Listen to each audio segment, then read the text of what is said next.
April 2026. A 1951 locomotive rolls into a North Carolina museum.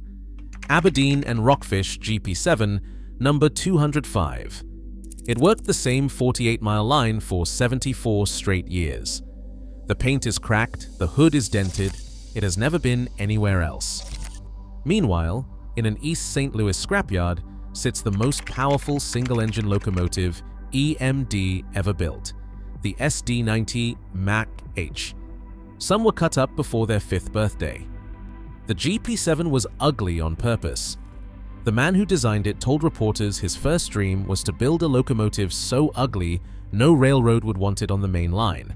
So how did the joke of the EMD catalog outlast EMD's masterpiece by almost 70 years? The BL2 was supposed to be EMD's answer to the branch line problem, a compromise with a car body that looked the part but failed in every way that mattered. Crews cursed its cramped walkways and blind spots. It rattled itself apart on rough track, and the railroad sent back scathing reports. 58 units were built, then the line was killed. EMD's management, hungry for prestige, had missed the real need, a machine that could survive the daily grind, not just look good in a brochure. So they pulled Dick Dilworth off routine work and gave him the keys to a new advanced engineering division. Dilworth was a practical man, not a stylist. In a 1953 profile, he said he had 2 dreams. The first was to make a locomotive so ugly that no railroad would want it on the main line. The second was to make it so simple in construction that the price would be materially below our standard mainline freight locomotives. He stripped away every chrome flourish, every bolt that did not serve a purpose. The result was a hood unit, narrow with an offset cab, and walkways you could actually use. It had a welded steel frame that could flex without cracking. The suits in Grange grumbled about aesthetics, but Dilworth was not building for the showroom. He was building for the men in the shops, for the lines that never made the annual reports. The GP7 would be ugly on purpose, but it would not break. October 1949, Grange, Illinois. The first GP7 demonstrator, unit number 922, rolled out under a sky the color of old steel. Reporters from Railway Age and the Chicago Tribune gathered along the fence, watching as EMD's so-called ugly duckling crept onto the test track. The reaction was instant and loud. One trade columnist called it a box on rails. Another wondered aloud if EMD was playing a prank on its own buyers. The hood unit's plain, functional lines, no chrome, no streamlining, just a slab-sided cab and walkways looked like a rebuke to everything the diesel age had promised. Railroad executives, used to the polished noses of F units and E units, scoffed in the press. A 1949 headline sneered, "Dilworth's joke, who will buy this?"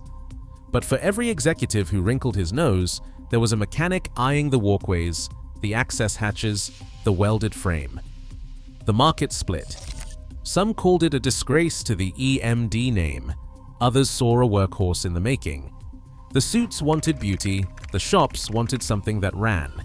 By the end of that fall, the only consensus was that the GP7 was a gamble, and nobody expected it to last.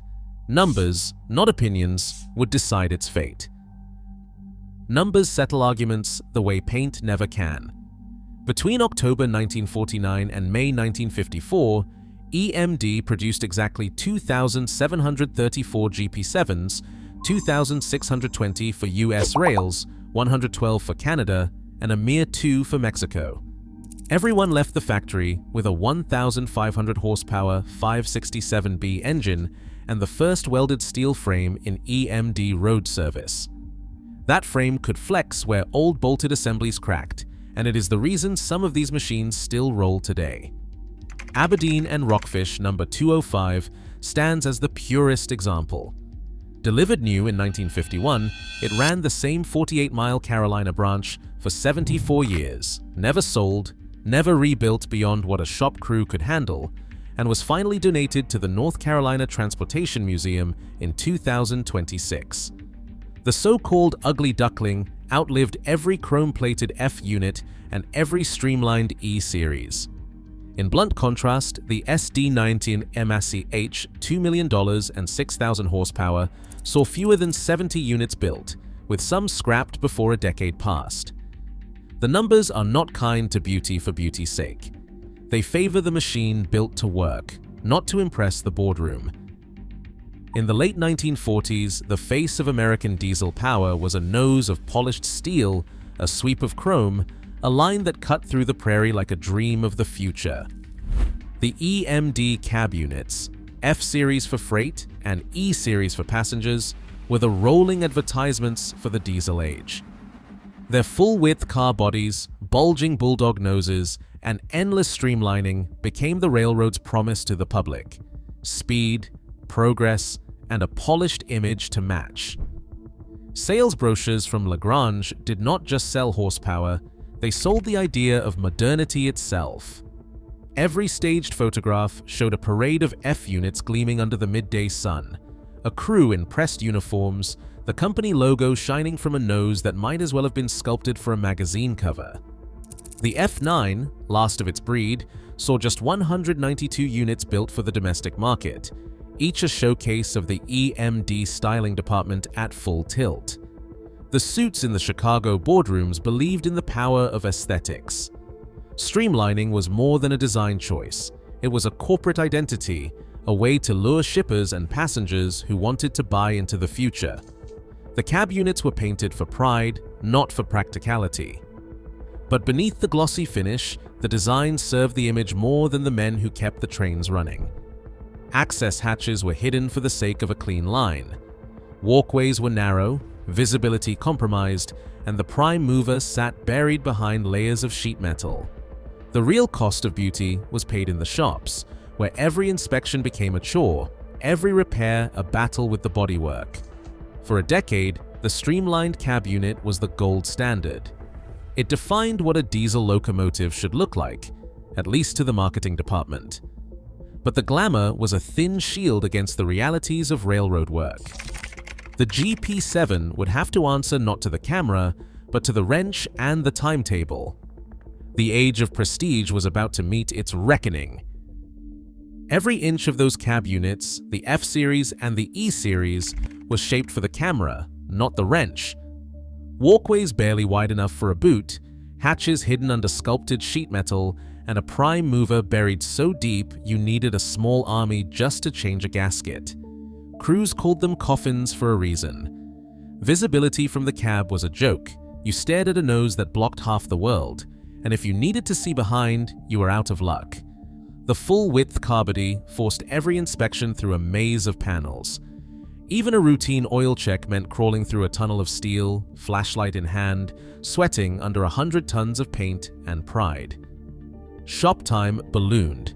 A simple job, swapping a fuel pump or adjusting a governor, became a day-long affair, with men cursing chrome trim that turned a 10-minute task into a 2-hour ordeal. The car body's weight, so reassuring on the open main line, punished lighter rail. Many short lines couldn't even run them without reinforcing bridges. When a cracked manifold or failed traction motor finally forced the issue, the entire locomotive had to be dragged into a dedicated bay, stripped like a luxury car in a back alley garage. Spares were never quite the same from one unit to the next. The suits in Chicago could afford to ignore the bill, but the men in the shops kept count. Every hour lost to style was an hour a train didn't move. By the end, the cab units were beautiful only to the salesmen and the photographers. In the shops, they were a liability, machines designed for image, not endurance. The lesson was clear. The real cost of glamour was paid in sweat, overtime, and wasted steel. The age of the pretty locomotive was over. The next generation would answer to the men with the wrenches, not the men with the brochures. By the mid-1990s, the suits at EMD were chasing a number: 6,000 horsepower. Every boardroom pitch circled back to it, a locomotive so powerful it could replace 2 or even 3 units on a coal drag, promising lower crew costs and a new era of efficiency. In 1995, the company staked its reputation on the SD90 MAC, a machine built around the unproven 265H engine. The marketing department called it a revolution. Press releases boasted of unmatched tractive effort, Tier 2 emissions compliance, and a platform designed to future-proof the railroad industry. But the 265H was not ready. Early buyers got the SD9043 EMAC instead, a stopgap with the older 710 G3B engine capped at 4,300 horsepower, sold as a bridge model until the real star could take the stage. Railroads signed contracts on the promise that an upgrade kit would soon deliver the full 6,000 horses. The price tag hovered around $2 million per unit, justified by glossy brochures and the faith that bigger numbers meant progress. Engineers in the field, though, watched the SD9043 Mac roll out and wondered if the rush for power was leaving something behind. The gamble was on, and the stakes were measured not in style or sentiment, but in steel, uptime, and the hard math of ton-miles moved. The SD90H was supposed to be the crown jewel of EMD's late-century ambitions, a 6,000 horsepower monster built for the coal drags and the boardroom. But the 265H engine inside it was a time bomb. Metallurgy reports tell the story in numbers no marketing department could spin. Micro cracks in the crankshaft began to propagate before the odometer even rolled past 8,000 hours. Crews found metal flakes in the oil, then watched as the engine seized, sometimes with a sound like a sledgehammer dropped into a cement mixer.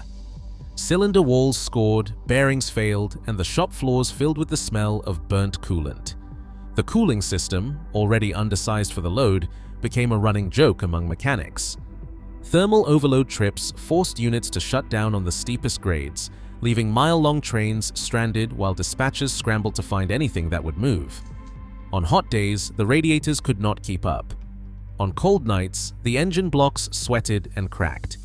The EPA's Tier 2 emissions rules, written into every sales contract, turned out to be a final insult. The after-treatment system never delivered the promised reductions, and the SD90 EMAX H failed its own compliance tests before it could finish breaking itself apart. Fatigue, both mechanical and human, set the retirement clock ticking. Shop bulletins warned of premature crank failures and cooling system recalls, but the fixes never lasted. Union Pacific and Canadian Pacific pulled the plug in less than a decade, their $2 million investments reduced to billets and salvage. The numbers on the warranty claims outpaced the numbers on the odometer. In the end, the SD90 EMACH's only legacy was a lesson in the cost of chasing horsepower at the expense of everything else. Union Pacific gave up first. On August 1, 2008, the railroad retired 21 SD90 EMACH units in a single stroke. Some had notched less than a decade of service, a blink in railroad time. The official line blamed high maintenance costs and EPA headaches, but the shopmen knew the truth. Crankshafts cracked, engines seized. The 265H was a warranty claim masquerading as progress. The units rolled from the roster to the cutting torch, $2 million apiece, and became just raw steel.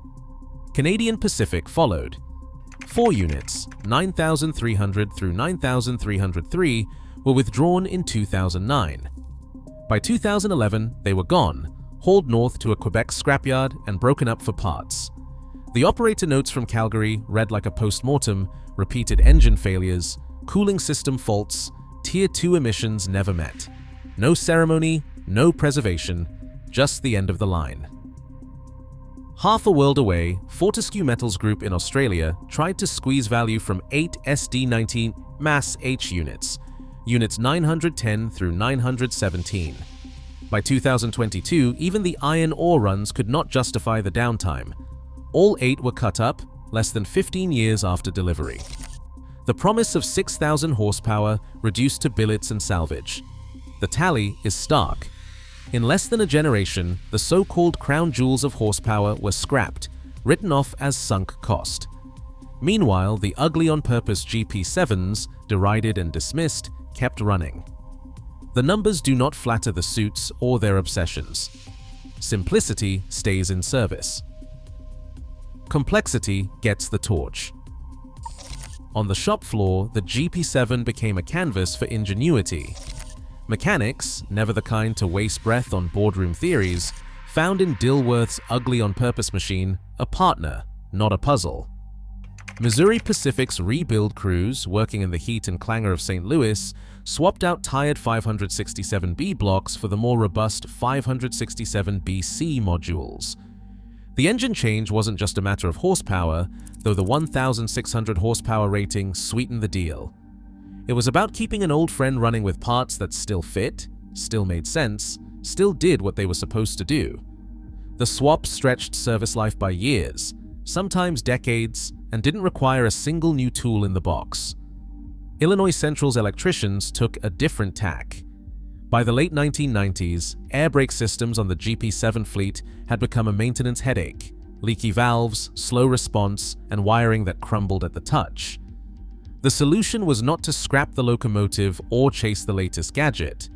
Instead, they rewired entire brake circuits with modern electropneumatic controls, using off-the-shelf modules and fire-rated conduit. The job could be done in a week, right in the home shop, and the result was a safer, more responsive machine that did not care how many decades had passed since its first run. Santa Fe's Kleben shops took the art of the rebuild further still. Their GP7U program was a lesson in practical adaptation, with larger fuel tanks for longer hauls, reinforced cabs for crew safety, upgraded harnesses to meet new fire codes, and a fresh set of injectors for the 567BC. The original welded frame stayed put. The walkways remained wide enough for a man and his wrench, and every upgrade was measured against the same standard. Could it be fixed by the next crew on the next shift with what was already on hand? Shop records from Missouri Pacific, Illinois Central, and Santa Fe read like a quiet manifesto against obsolescence. Engine swaps, brake rewires, fuel system upgrades, all done without fanfare, all meant to keep the GP7 working, not waiting for a part that never comes. The suits in Chicago may have chased horsepower and chrome, but in the shops, the only thing that mattered was whether a locomotive could be trusted to start, pull, and stop. The GP7 answered yes, again and again, in the language of steel and sweat. A quarter century into the 21st century, the so-called ugly on-purpose GP7 is still earning its keep. While the last SD&T Mac H prime movers have been reduced to billets, stripped by the ton and sold as scrap, a handful of GP7s remain in revenue service, machines that never cared about boardroom fashion or horsepower races. The numbers are not nostalgia, they are roster sheets and daily logs. Grapevine Vintage Railroad in Texas keeps their GP7, Vinny, in regular excursion service. The paint is fresh, but the bones are original: walkways, hood, welded frame, and that 567 engine's unmistakable bark. Florida Central fields 2 GP7s on the old Orlando-Lakeland line, hauling tourist trains past orange groves and sidings that have not changed since the Eisenhower years. Santa Fe Southern, out in New Mexico, still relies on a single GP7 for maintenance of way duty, its battered cab a familiar sight on the high desert rails. Idaho Northern and Pacific runs 3 units between Boise and the Timber Country, dragging short-haul freight where newer, heavier power would snap rails or stall on grades. Every operator on that list is betting on the same thing: reliability over razzle-dazzle, service over spectacle. They do not need 6,000 horsepower or a computer-controlled cab. They need a locomotive that starts on Monday, pulls a train on Tuesday, and can be fixed with tools older than most of the crew. The GP7 delivers because it was built to be understood, not admired. Parts are still available, thanks to the shared DNA of the 567 engine family, and the welded frame shrugs off decades of stress that would have cracked a riveted car body long ago. No marketing department could have scripted this kind of legacy. The GP7 survives because it was designed for the long haul, not the annual report. In 2026, as the last SD90 Max H's are cut up for scrap, these jokes of the diesel age are still making payroll, still moving freight, still earning their place in the world of real steel. The lesson is not lost on anyone who knows what it means to keep a railroad running. The true measure of engineering is not how it looks, but how long it lasts. And so, the GP7, ugly on purpose, outlasts every mistake that cost $2 million. Dilworth's two dreams, a machine simple enough to fix, sturdy enough to matter, stand vindicated. Today, as horsepower chasers tally losses, the real legacy is survival. In the end, the most beautiful engineering is the kind that still works. The steel remembers who built for pride and who built for show.